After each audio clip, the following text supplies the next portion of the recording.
പണിക്കർ മാഷുമായിട്ടുള്ള ബന്ധം ഒരു 39 വർഷത്തിൻ്റേതാണ്. അപ്പോൾ അനുഭവങ്ങളും അതുപോലെയുള്ള ഉള്ളത് തന്നെയാണ്.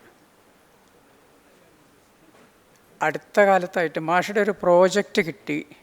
അതിൽ വർക്ക് ചെയ്യുമ്പോഴാണ് മാഷക്ക് കൂടുതലായിട്ട് സംശയങ്ങളെന്ന് പറയാൻ വയ്യ, മാഷക്ക് സംശയം ഉണ്ടാവുമെന്ന് നമുക്ക് വിചാരിക്കാൻ വയ്യ, പക്ഷേ ചില സ്പഷ്ടീകരണത്തിന് വേണ്ടിയിട്ട് വിളിക്കുക തുടങ്ങിയത്.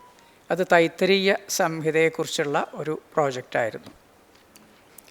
അതിനുശേഷം പിന്നീട് ഈ വിളികളും വർത്തമാനം പറയലും വളരെ കൂടുതലായി.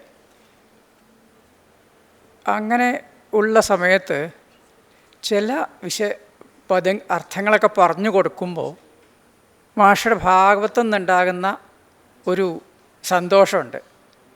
അയ്യോ, ഞാൻ ഇതുവരെ ഇത് മനസ്സിലാക്കിയില്ലല്ലോ എന്ന് പറഞ്ഞുകൊണ്ട് ഒരു വല്ലാത്തൊരു നിഷ്കളങ്കതയോട് കൂടി പറയും, ഒന്നുമേ അറിഞ്ഞുകൂടാ എന്ന് പറയും. അതിൻ്റെ കൂടെ ഇതും മാഷയുടെ ഒരു ശൈലിയാണ്, ഒന്നുമേ അറിഞ്ഞുകൂടാ എന്ന്.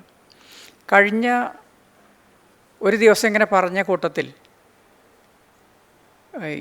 എങ്ങു നിന്നെഴുന്നരുളി സുരാധിപ ദഹനശമന രമണീർ അമാ എന്നുള്ള സ്ഥലത്ത് മാഷ ഇവിടെ ഒരു അമാ കിടക്കുന്നുണ്ടല്ലോ, ഇത് മാഷ് ശ്രദ്ധിച്ചിട്ടുണ്ടോ എന്ന് ചോദിച്ചു. അയ്യോ, ഞാൻ അത്ര ശ്രദ്ധിച്ചിട്ടില്ലല്ലോ എന്ന് പറഞ്ഞു. അത് സഹ എന്നുള്ളതിൻ്റെ ഒരു ആ അർത്ഥത്തിലൊരു അവ്യയമാണ് എന്ന് പറഞ്ഞപ്പോൾ മാഷ് എന്തേ എനിക്കിത് പോവാഞ്ഞത്, മാഷിക്ക് പോവാതെ മാഷ അമാവാസിയൊക്കെ കേട്ടിട്ടില്ലേ എന്ന് ചോദിച്ചപ്പോൾ മാഷ് ക്ലിയർ ആവുകയും ചെയ്തു. അപ്പോൾ ഇങ്ങനെ ചില സന്ദർഭങ്ങളിൽ വല്ലാത്ത നിഷ്കളങ്കതയോടുകൂടി കാര്യങ്ങളെ പ്രതികരിക്കുന്ന ഒരു മനോഭാവം മാഷക്കുണ്ട്. രണ്ടാമത്തെ വർത്തമാനം ഇതാണ്, അയ്യോ ഞാനിത് അറിഞ്ഞില്ലല്ലോ എന്ന് പറയും. ധാതുക്കളുടെ കാര്യമൊക്കെ പറയുമ്പോഴാണ് മാഷ് ഈ ധാതുരൂപം കുറച്ച് വ്യാകരണത്തിൽ കുറച്ച് ബുദ്ധിമുട്ടുള്ളതാണ്. അത് പറയുമ്പോൾ മാഷ് അയ്യോ ഞാൻ ശ്രദ്ധിച്ചിട്ടില്ല കേട്ടോ എന്ന് പറഞ്ഞുകൊണ്ട് അതിനെ സമാധാനിപ്പിക്കും.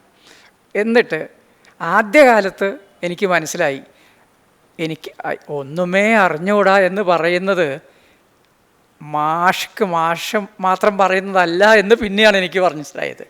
ഇത് എനിക്കിട്ടടിക്കുന്നതാണെന്ന് പിന്നെയല്ലേ മനസ്സിലായത്.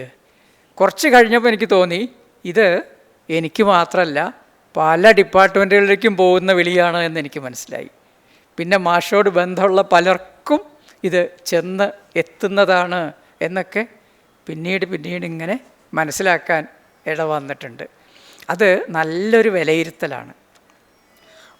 മാഷ് ഫലിതത്തിൻ്റെ സ്വഭാവം പറയുകയാണെങ്കിൽ ഈ സംസ്കൃതത്തിലൊരു പദ്യമുണ്ട്, ഈ മനസ്സ് എന്നുള്ള ശബ്ദം നപുംസകലിംഗം കാണല്ലോ, അത് പ്രിയയുടെ അടുത്തേക്ക് അയച്ചു. കുഴപ്പമൊന്നും ഉണ്ടാക്കില്ല എന്ന് വിചാരിച്ചിട്ടാണ് പ്രിയയ്ക്ക് മനസ്സ് കൊടുത്തത്. എന്നിട്ടോ ഇന്ന് ആ മനസ്സ് ഇപ്പം എന്ത് ചെയ്യാണ്, ആ പ്രിയയുടെ അടുത്ത് തന്നെ രമിക്കുകയാണ് എന്നാണ്. നമ്മൾ പാണിനിയാൽ എന്തായി വഞ്ചിതരായി എന്നാണ് പദ്യത്തിൻ്റെ അർത്ഥം.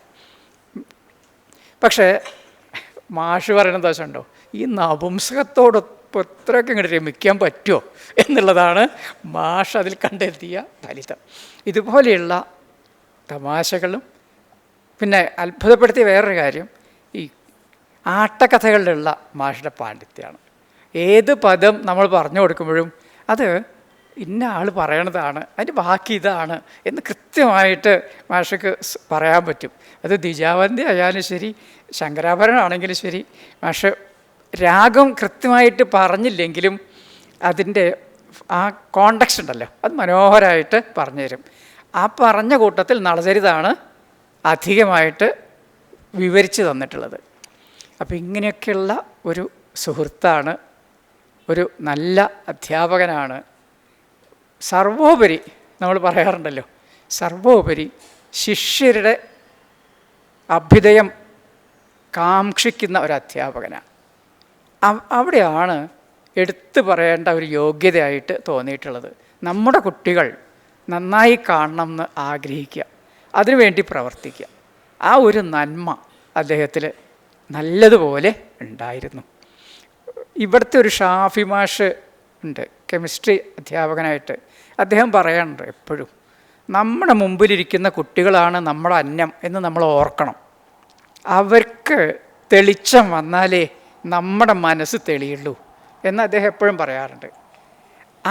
അതിനൊക്കെയുള്ള നല്ല ലക്ഷണമായിട്ട് എപ്പോഴും തോന്നുന്ന ഒരു അധ്യാപകനാണ് ശ്രീ വേണുഗോപാല പണിക്കർ.